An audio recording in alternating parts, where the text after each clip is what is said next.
Obrigada, dona Neuza. Bom dia a todos. Que a paz do Mestre Jesus possa nos conduzir nessa manhã, e eu só tenho a agradecer pela oportunidade de compartilhar desse momento, dessa manhã com todos, da amizade de pessoas tão queridas aqui do GESB, e, claro, de ter a possibilidade de aprender o Evangelho compartilhando com vocês. Porque quando a gente fala do Evangelho, nós somos os primeiros aqui a aprender, porque não sabemos, na verdade, nada. Estamos a caminho de conhecer. O tema de hoje, ele é a simplicidade. A própria palavra em si já é simples, é pequena e tem inúmeros significados. Mas eu chamo a atenção para a definição do dicionário. Como o dicionário define simplicidade? Estado, qualidade e natureza do que é simples. Ausência de complicação. Candura, ingenuidade, modéstia. E nós, em vários momentos da nossa vida, nós sabemos o que é a simplicidade, mas sabemos de forma muito intuitiva, principalmente quando a gente está com aquele problemão e fala assim, nossa, mas a vida podia ser mais simples. Ai, para que tanta complicação? Às vezes a gente não usa a palavra simplicidade, mas usa o antônimo dela, que é complicação. E a complicação está o tempo todo na nossa vida, desde o dia que a gente acorda. Se acorda atrasado, se esquece alguma coisa em casa, se o chefe está pegando no pé no trabalho, se em casa a gente tem aquela situação complicada para resolver. Tudo é complicado, complicado, complicado, complicado, complicado. Quantas vezes a gente usa essa palavra? A gente não percebe, mas são muitas. E quando nós não a usamos, essa palavra ela está presente no nosso pensamento, principalmente por uma capacidade que todos nós temos, mas, infelizmente, exercitamos pouco, que é a nossa capacidade de resolução de problemas. Nós temos a capacidade de resolver problemas. E para embasar a nossa conversa nessa manhã, eu trago aqui o Evangelho segundo o Espiritismo, codificado pelo Allan Kardec, que foi o inaugurador da doutrina espírita. E o Evangelho, à luz do Espiritismo, ele nos oferece passagens encontradas na Bíblia, através dos Evangelhos de João, de Lucas, de Mateus, porém, interpretados olhando o aspecto espiritual, que foi, na verdade, o que Jesus nos contou o tempo todo, mas que, dada a nossa maturidade espiritual, nós hoje temos condição de compreender um pouco melhor, mas passamos por um processo de crescimento, de entendimento a respeito dessas lições. E sempre convido as pessoas, quando estamos conversando sobre isso, a imaginar, a fazer um exercício de imaginação. Como será o nosso entendimento a respeito do Evangelho daqui a 1000 anos?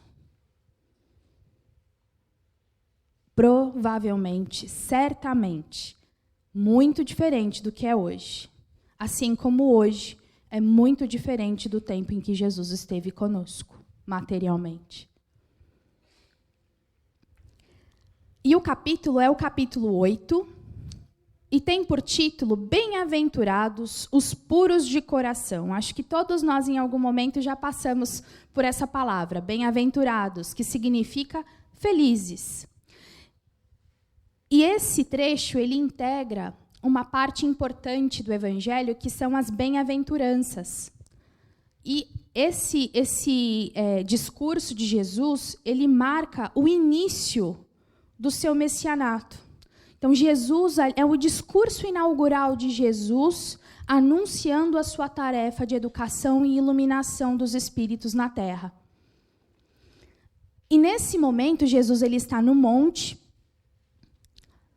e em torno dele, muitas pessoas ali atentas a escutar o que Jesus tinha a trazer, pessoas simples materialmente, mas também espiritualmente.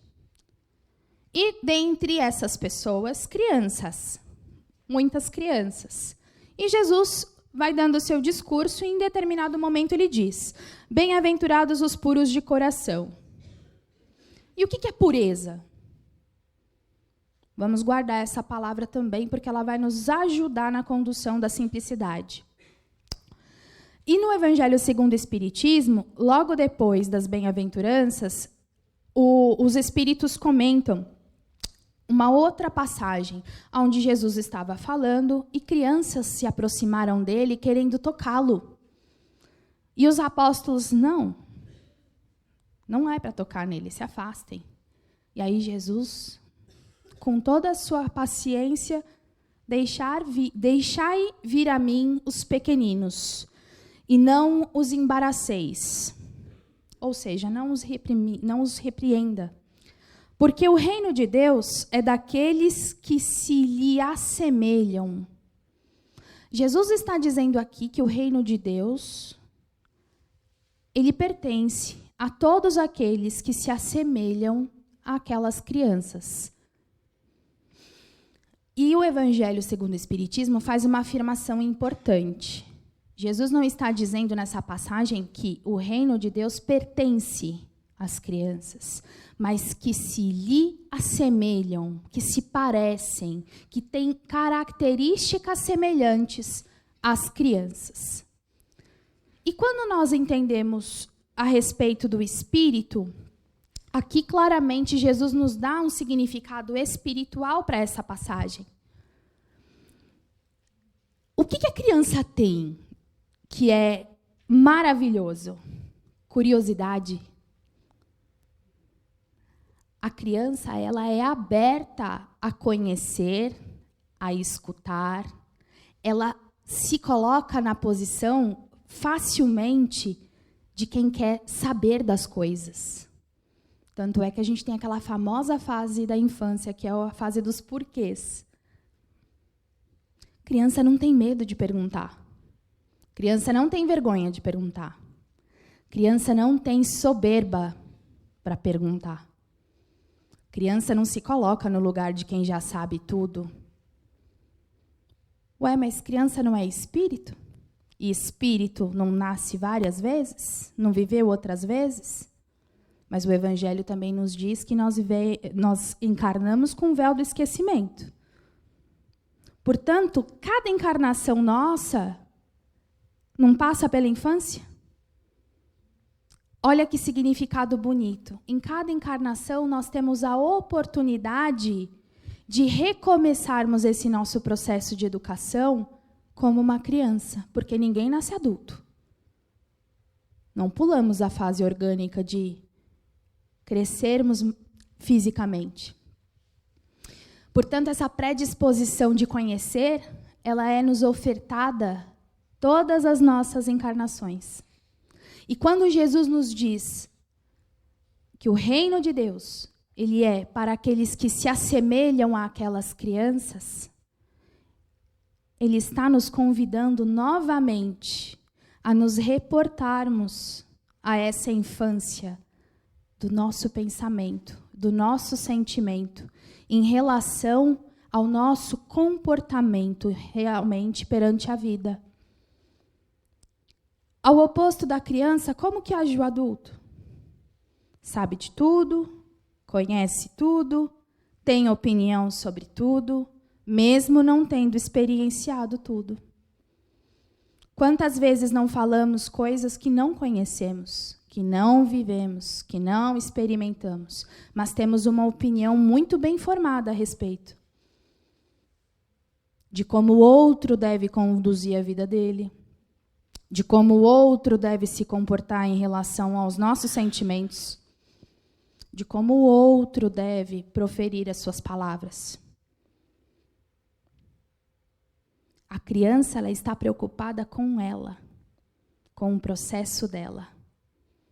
E ela usa o outro de exemplo. Nós fazemos o contrário. Nós estamos preocupados com o processo do outro e nos usamos de exemplo.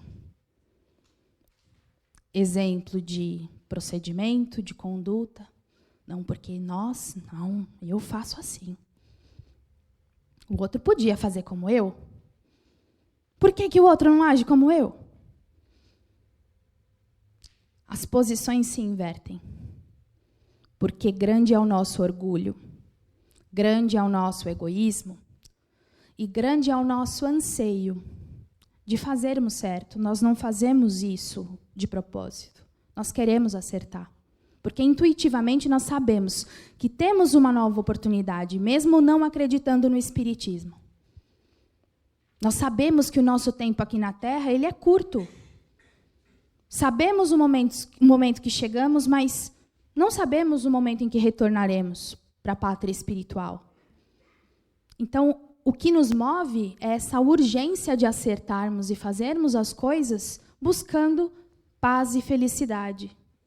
Mas nós complicamos esse processo, ignorando a simplicidade das crianças. Porque olha o que diz o Evangelho. A pureza de coração que convida o Mestre nas bem-aventuranças é inseparável da simplicidade e da humildade. Essa pureza de coração que Jesus tanto nos fala, ela não pode ser obtida se complicarmos as coisas.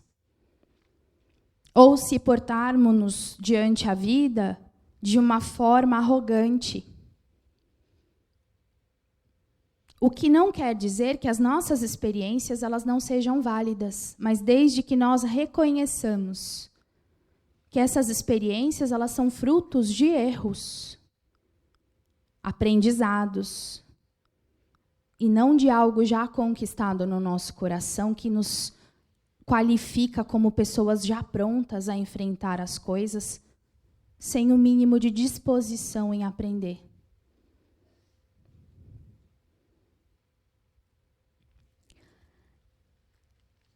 E quando nós falamos a respeito disso, da simplicidade, Jesus nos exemplificou a simplicidade.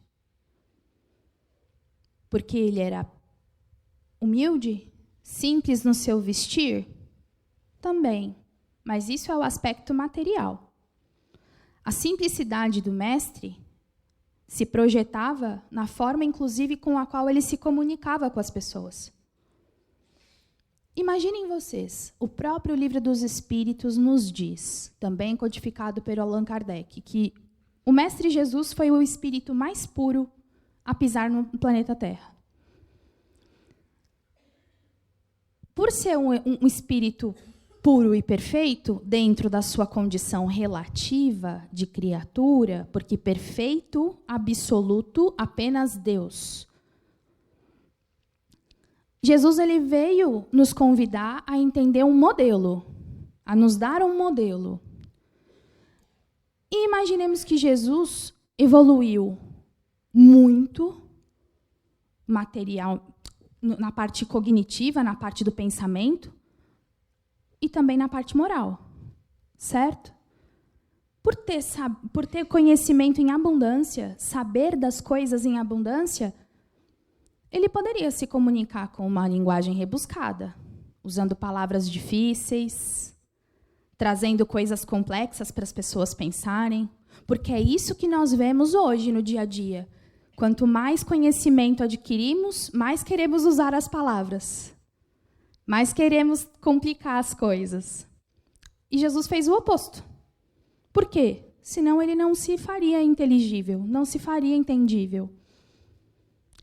Então, Jesus foi simples nas suas comunicações, nos seus ensinamentos. Porque a simplicidade é o que trouxe o Evangelho aos dias de hoje. Porque senão ele se perderia. As suas orientações foram claras, diretas e envolvidas de amor. Não foi o fruto da reprimenda, de só a crítica, olha, você está errando, para de errar. Ele poderia ter dito isso, mas não seria Jesus. Nós dizemos assim. Quando alguém chega para nós com um problema, geralmente a gente sabe identificar a cara de quem fez meleca, assim, com aquela carinha, né? Toda. E aí chega para compartilhar, olha, eu fiz uma besteira. Qual que é o nosso primeiro movimento? Repreender. Você não devia ter feito isso. E aí é aquele sermão, para depois nós acolhermos. Posso garantir, e nós nos colocando nessa posição de quem fez coisa errada, recebendo a reprimenda, a gente retém os 5 primeiros segundos de informação. Depois, ninguém percebe mais o que está sendo falado. E a outra pessoa fica que nem papagaio de pirata, falando, e a nossa cabeça, ó, viajando. Para que Jesus ia gastar palavras se elas não fossem ouvidas? Para que repreender se o objetivo do mestre era educar? Jesus nos educou com formulações simples. Vá e não peques mais. Ele podia ter feito, nós, se estivéssemos no lugar de Jesus, no caso da mulher a ser apedrejada, que também consta no Evangelho, poderíamos até ter o impulso de ajudá-la naquele momento, mas podemos garantir que gastaríamos pelo menos meia hora dizendo tudo que ela fez de errado naquele momento para chegar ali e falar assim, tá vendo? Eu te avisei. Falei para você, mas quem sou eu para te julgar? Vai, não peques mais. Como assim, quem sou eu para não julgar, se nos 30 primeiros minutos é o que nós vamos fazer, é o que nós fazemos. Revestidos de boa vontade em ajudar. É o uso do nosso tempo, da nossa palavra, em vão. A simplicidade do Mestre Jesus não estava no que ele falava só, mas no que ele transmitia. Porque o objetivo do Mestre sempre foi o quê? Trabalhar em benefício da humanidade. Nos apoiar no nosso processo de educação. A simplicidade, ela está atrelada a objetivo. Qual é o meu sentimento? O que me move na vida?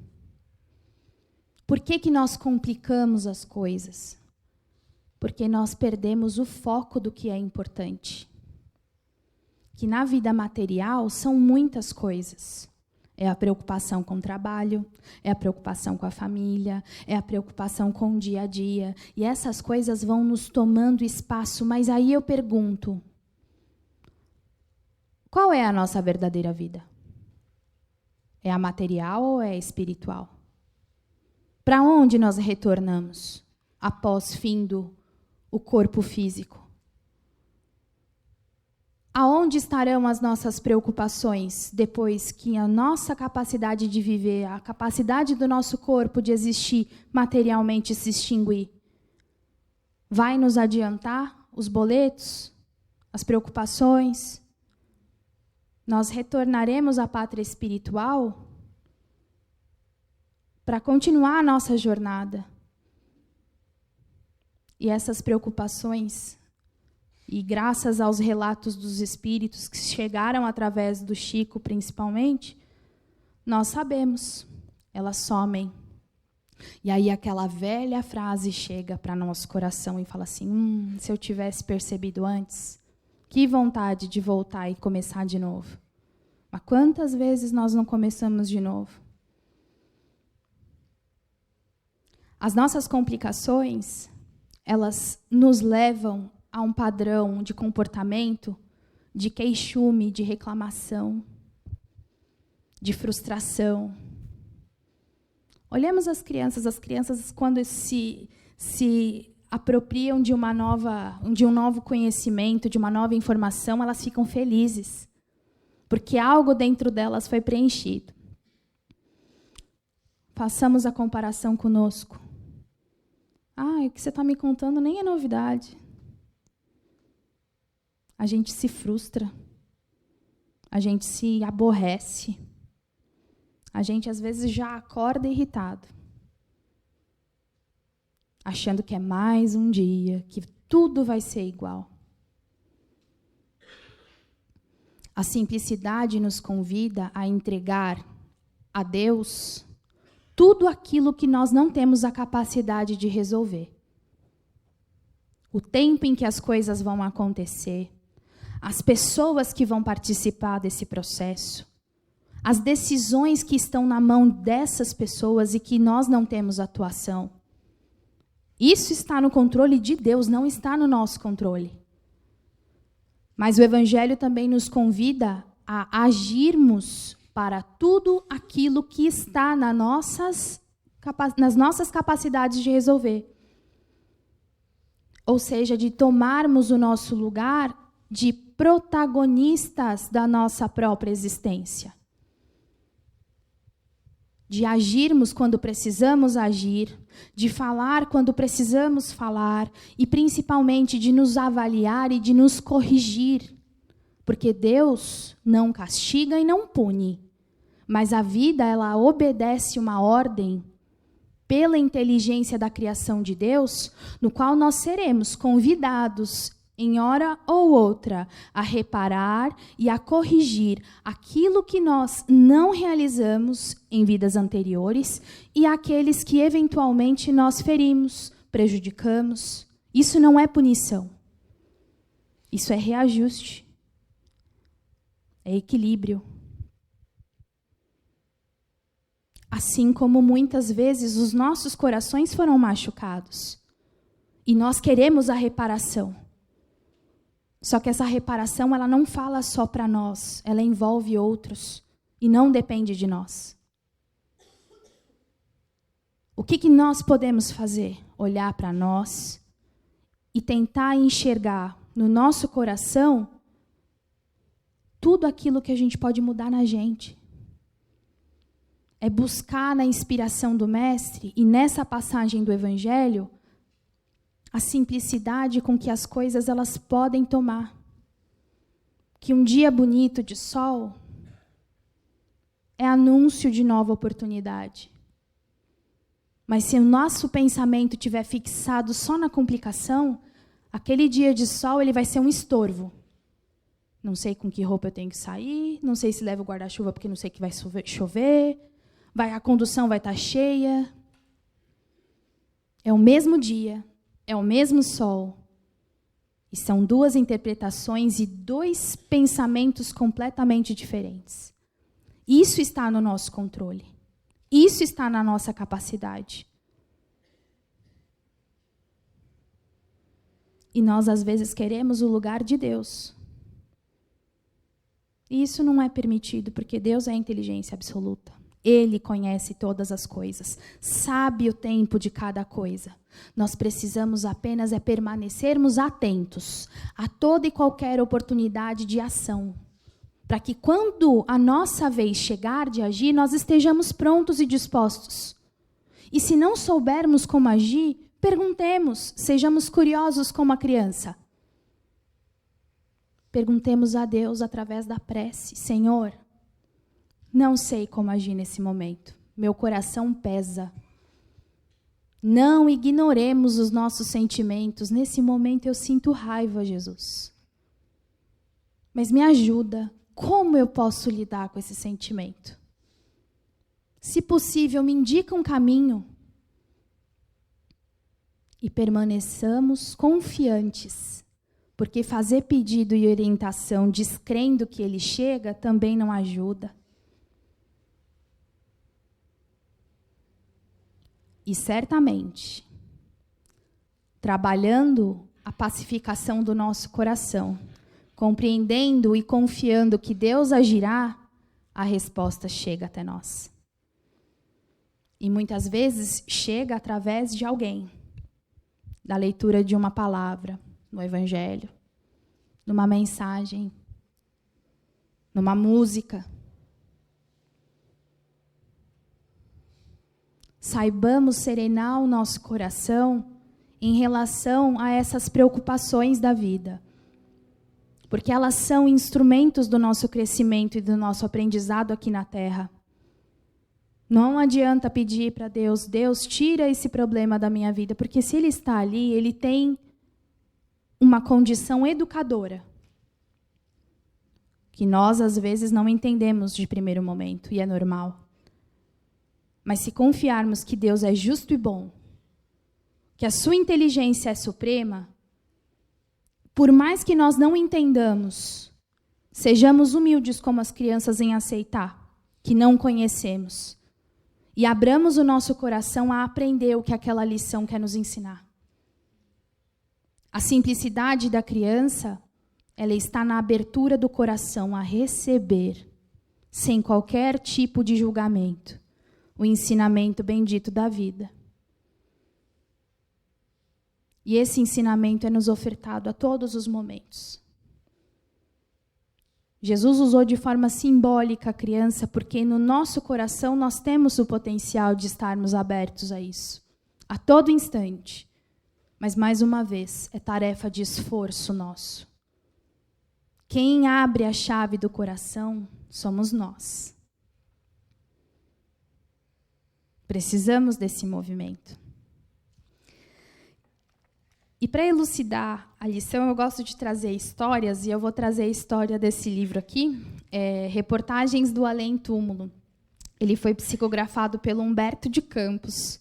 Perdão, a autoria espiritual é Humberto de Campos e a psicografia é do Chico. O Humberto de Campos, ele é um repórter espiritual. Ele foi jornalista aqui, quando encarnado. Então, na espiritualidade, quando ele desencarnou, ele se dedicou a colher relatos.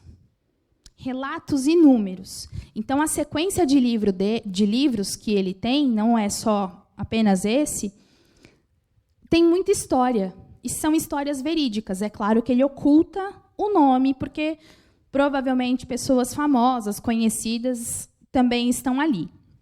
Mas essa história, ela está no capítulo 8 desse livro, e ela tem por título O Livre Pensador.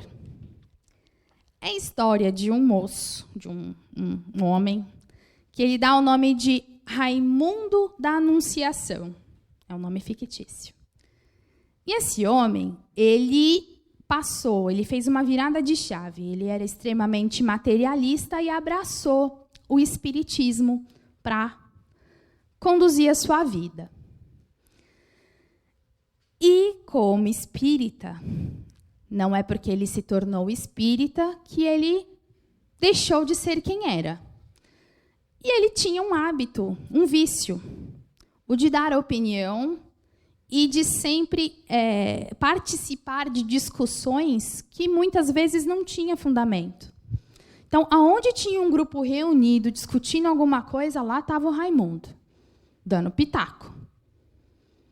E, geralmente, sempre assim. Não, você está fazendo errado. Não, está errado esse seu jeito de pensar. O correto é aqui. Ou seja, ele se envolvia nas discussões, levando sempre um ponto de vista que ele levava como certo, mas na opinião dele. E querendo que todo mundo aceitasse. E assim foi. Em determinado momento, ele também quis participar. Ele trabalhava numa repartição jurídica, então ele cuidava de processos, né? E no livro conta que ele começou a executar as coisas no trabalho de forma muito mecânica. E é natural, né? Quando a gente faz muito tempo a mesma coisa, a gente para de prestar atenção. Então, fazendo as coisas mecanicamente, prestando atenção nas conversas da repartição. E aí, em dado momento, um grupo ali começa a conversar a respeito de religião. A pessoa era de uma outra religião. E aí Raimundo pensou, não, agora que eu sou espírita, vou ensinar que o espiritismo é o caminho correto. E aí Raimundo foi lá e se enfiou na conversa, que ele não estava nem participando. Não, porque esse jeito de vocês conduzirem essa religião que vocês seguem está errada, porque o correto mesmo é ser espírita. Vocês deviam ser espíritas. Vamos para lá, vamos assistir um evangelho. E aí todo mundo ficou super incomodado, porque na hora, o que acontece com o padrão da vibração? Foi lá para as cucuias. Pois bem, várias situações foram surgindo, e Raimundo desencarnou. Recorte. Ele trabalhava no centro espírita, super assíduo, participava dos evangelhos e tal. E aí, ele teve uma chegada no plano espiritual não muito condizente com as suas expectativas. Ele achou que ia ser diferente. Mas ele conseguiu se equilibrar com o apoio dos bons espíritos, depois do momento de perturbação que ele passou. E aí ele foi chamado numa salinha. Raimundo, vem cá, vamos conversar, vamos analisar a sua última encarnação. O zoinho do Raimundo já... Como assim analisar encarnação? Então, aí o espírito mentor foi, pegou um relatório. Raimundo não trabalhava numa repartição? Pegou lá o relatório dele. Raimundo, você viveu 53 anos e 5 dias na Terra. Tudo isso, da sua infância até a sua vida, totalizou ali uma média de 460 mil horas. Aí Raimundo já achando aquele papo muito esquisito. E eu vou contar para você como que você dividiu o uso dessas 460 mil horas. Bom, 1/3 desse tempo você gastou dormindo. Tá? Então, ali, mais ou menos umas 153 mil horas você gastou, dormindo.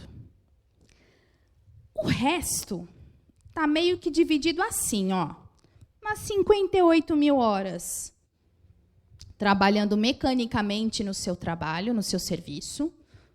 Ou seja, ali já foi um primeiro... Você não contribuiu com nada e também não aprendeu nada, porque foi mecânico. 51 mil horas você gastou em se alimentar, suas refeições, o que é válido, o que é justo. E aí veio o golpe de misericórdia. Raimundo, 200 mil horas você gastou em discussões improdutivas. A maior parte da jornada do Raimundo, a metade, na verdade, do tempo que ele viveu, ele gastou em discussões improdutivas. Além do baque, Raimundo pensou e falou assim, não, mas eu não fui preguiçoso. Eu trabalhei. E o mentor, com toda a calma, claro, Raimundo, você trabalhou, mas a gente precisa ter objetivo. A gente precisa saber por que faz as coisas. E discussões, conversas, elas são importantes, mas desde que a gente não se perca do objetivo. Qual a finalidade daquela conversa? Era acolher? Era abraçar? Era ensinar? Era aprender? Não, você discutia pelo prazer de discutir e de ser reconhecido como certo. Você queria estar certo, Raimundo. Aí ele já ficou totalmente desnorteado. E aí o mentor ainda continuou. Mas não é só isso, tá? Se você quiser, a gente tem um outro relatório aqui, onde eu posso te mostrar quantas pessoas se afastaram de você por esse comportamento. E aí você vai entender um pouco mais. Aí Raimundo falou assim, não, eu posso olhar esse relatório mais tarde, porque eu não tenho condição de continuar? Aí o mentor, sim, pode. E aí conta-se que o Raimundo ficou muitos anos no plano espiritual meditando sobre tudo aquilo que ele viu no relatório e sobre as suas ações. E aí ele foi convocado pela espiritualidade novamente para o planejamento da sua próxima reencarnação. E aí ele foi perguntado, Raimundo, como será conduzida, então, a sua encarnação? Como que você acha que vai ser mais proveitoso para você encarnar de novo? Porque está chegando a hora. Sabe o que o Raimundo respondeu? Eu quero encarnar como uma pessoa muda, para que eu possa gastar mais tempo ouvindo do que falando. E a lição, a história acaba aqui. E o mentor falou, realmente, é uma boa resolução para você. Raimundo passou a sua jornada complicando as coisas e utilizando mal o seu tempo. Por desconhecimento? Pode ser. Mas ele se tornou espírita, mas o espiritismo não estava no coração dele. Assim como muitos não são espíritas e trazem o evangelho de Jesus no coração e nas palavras e na ação. Fiquemos com essa lição, porque ela nos ensina muito, porque todos nós, em algum momento da nossa vida, somos como Raimundo. Mas essa lição também é bendita, porque ela também nos mostra um caminho, mas é uma advertência, porque esse caminho de conserto, de reparação, pode não ser a melhor, aquilo que nós esperamos, para uma próxima jornada, para um próximo passo.